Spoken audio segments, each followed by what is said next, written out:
introduced himself to me. He was on holidays for 2 weeks and get back to me when he could, and never returned my call. And unfortunately, that's. I was getting into one of these situations. What would be the first thing? Like, how would I reach out to you guys? Like, really, can you walk through that process with me? Like the first week of getting this started for me. Yeah, so you'd reach out to us through our 1-800 number or through one of our socials or through our website. And then from there, we'd attend your site within 3 to 4 hours at the worst case scenario. We would go over everything, document it, explain to you what the process is. If it's a sewer backup, we'd explain that, the first process would be to clean and sanitize. Second would be to bring in a plumber and unblock or clean whatever is broken or needs repair. And then we would go together and write up a scope of work to make the repairs to return your property to the pre-loss conditions. Okay. What would be like your ideal client? Like, obviously we're talking about, customer service and all this kind of stuff. And I think a lot of people, when they talk about customer service, they probably think expensive, but like, where are you guys really helping like most of your clients? Well, so that's the beauty of our business is anybody who owns a property is our ideal client. Whether it's $150,000 condominium bachelor pad to a $40 million home, the way our process is set up is everybody's treated with the same respect, dignity, and communication. Your net worth doesn't affect the level of service we provide. Okay. And we're obviously sitting in Guelph, but like, where do you guys service? Like, would you guys go anywhere to service a client? As of right now, today, we'll go anywhere in Ontario to provide service. Okay. And then in the future, we'll be expanding to Canada. And how long do you think that's going to be? It's on our 5-year goal. Okay. So within the next 5 years, we'll see franchises across the country then. We will, yes. Awesome. That's why we make you look good. Yeah. Right? I don't know if you've lost a client from that. Oh, 100%. We've lost clients. Like, again, going back to what I said when we started, you never know how good your broker is until there's a claim. Because a lot of brokers in this world will just cash your check and they just disappear on your claim and they don't actually like work for you. They don't want to pick up the pencil. They don't want to do anything for you. So like a lot of times, yeah, like we will. I've lost clients in the past where they've been long-term clients. A client for a year, 3 years, 5 years, whatever it is, and just based off a claim, even though it has really nothing to do with me as the broker, but because of a company, giving them a bad experience, yeah, like they'll walk away from us, right? So it happens all the time. But again, that's why it's one, to be transparent with your clients, but also offering them like this relationship where I can offer them this and be like, hey, listen, like we have someone that does this. It's unbiased. It's completely taken away from the insurance and they get a second opinion, right? And that's going to work for your client at the end of the day and not just saying, sorry, like, there's nothing we can really do about it. It's the insurance companies, these who they want to work with, these are their timelines. It is what it is, right? Like we're not that kind of brokerage. We're not going to, just say, oh, status quo is good enough for us. That's not good enough in my mind. Yeah, and that's the value we offer is we make you look good. We provide quality, competent service. And, something unique with us, well, we have many things unique, which is what makes us great. For those who care, we have a 100% electric fleet. So we have zero emissions for the service provided. We're the only contracting firm in our industry that offers upfront pricing with our schedule of labor rate sheets. So we give people about 80% of the variables upfront, saying, here's how much things cost, and this is how we bill. The insurance companies, they won't disclose those things. They don't want you to know the pre-negotiated rates. So the other thing we do is we provide a plethora of education. Every job we do, we document them as if every job goes to court. So we're taking, 20 to 30 photos a day. We're notarizing every phone call with every party.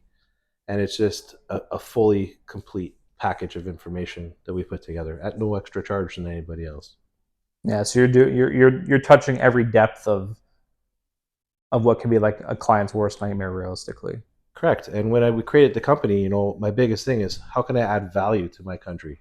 What can I do to leave my mark on this earth? And to provide service in an industry that is lacking, I think is the biggest impact I can make. So you want to talk a little bit more about that, like how, like where was your vision to, like, how long ago did this start, and like kind of where was that vision? So, we had an extreme weather event happen in our neighborhood. Um, my house, like everybody else's house on my street, built the same year by the same developer, by the same contractors. Um, all of my neighbors' shingles were blown off their house, like mine was too. And every one of their roofs got redone. And my insurance company took 3 months to tell me that it's not covered, that my roof was installed wrong, and they're not going to cover it. So they're putting the blame back on the developer. Yeah. So then we, oh, you have to talk to your developer. So I talked to the developer. He sent the roofer out who put on the roof, and he's like, dude, these are torn. He's like, all the staples are still in the roof. The asphalt shingles tore out from the extreme wind. He's like, I can't be liable for Mother Nature. He's like, our job was done right. There's no way it wasn't. And he even came and patched our roof for free. Um, Obviously, the shingles don't match because this is 3 years later. And it was just a constant battle. And the insurance company said to me, goodbye. We don't care. Our service is done. And I had dealt with this insurance company for 15 years. And I had never asked them for a discount. I had always asked them for full coverage. I don't want to have any problems with coverage after. I just, whatever the cost is to have peace of mind, I'm willing to pay. And that was the only conversations I ever had up until the point where I actually needed them. And there was no broker relationship to be had. I had been sold off 3 or 4 times. Um, and when I did reach out to my broker, who had never introduced himself to me, he was on holidays for 2 weeks and would get back to me when he could, and never returned my call. And unfortunately, that's again going back to what I said. You don't know how good your broker is until you have a claim, and that's like the 100%. perfect example. Is that, especially in our industry where we have a lot of mergers and acquisitions since COVID, you know, especially small town brokers that get bought up, and then they get bought up by multi-billion-dollar companies, but then you just get passed along and passed down, and it just, but there's no one that ever really like picks up like the responsibility and says, hey, like I'm going to reach out to these clients and like introduce myself, because it just becomes to a point where you're with someone that's, small town, personal, whatever it is. Doesn't have to just be small town, because we're from, my office is in Toronto and Ajax, and we do things very hands-on, personable. But then you get to someone where, like, again, they're just so big that they just don't really care to. You're just a number to them at that point. Yep. And they're like, oh, well, we've planned to lose 5% of our constituents over the next year anyway. So, yeah, see you later. Yeah. We So don't just care. again, you become a number, Yep. and you just become a statistic at that point. Yep.